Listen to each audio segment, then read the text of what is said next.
May is Mental Health Awareness Month. The U.S. Surgeon General is warning of an epidemic facing the country: loneliness and isolation. About half of adults in the U.S. say they experienced loneliness even before the pandemic. Isolation and loneliness are linked to sleeping problems, immune changes, and anxiety. But experts say social connection can make us more resilient.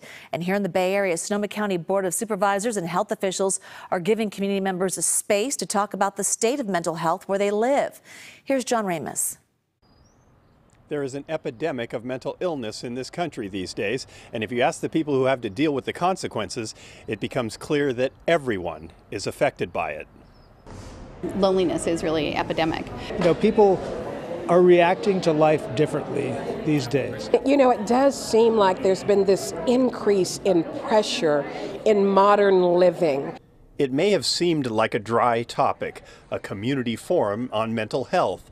But for those trying to maintain quality of life in Sonoma County, it is the problem they're facing. At the local level, we get to deal with all the consequences of the changes that the world is going through. The county's Department of Health Services hosted the gathering to bring together the different departments that are affected by the mental health crisis, and it turned out to be pretty much everybody, from the explosion in recent years of homelessness to the alarming rise in opioid addiction.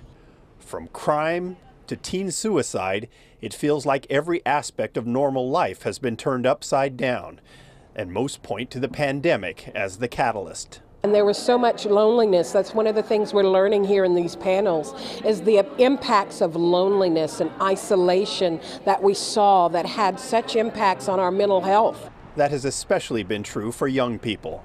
The CDC has said that young people are experiencing more sadness and hopelessness than they've ever seen before. But most people are like, well, why is that happening? Jasmine Flores, a youth mental health consultant, says the pandemic interrupted normal social development by forcing kids to communicate with each other electronically. When you're behind the screen, you almost become a little bit automated. You don't have to have interactions and discussions with people the way you do when you're actually in front of someone. And it's not just the kids. Board of Supervisors Chair Chris Corsi says internet communication has ramped up social anger, giving anyone and everyone a political megaphone. Is all this communication literally driving us crazy?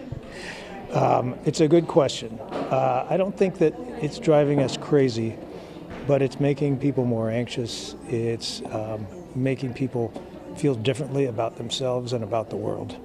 The price tag is staggering. Sonoma County's budget for behavioral health services is more than $140 million per year. And yet there's now a shortage of mental health providers. And so in the midst of this pandemic and the multiple disasters and the increases in all of these areas, we begin to see professionals say, I'm done. You know, I can't do this anymore. Mental illness has become the universal problem of our times, affecting everyone's pocketbook, if not their very lives.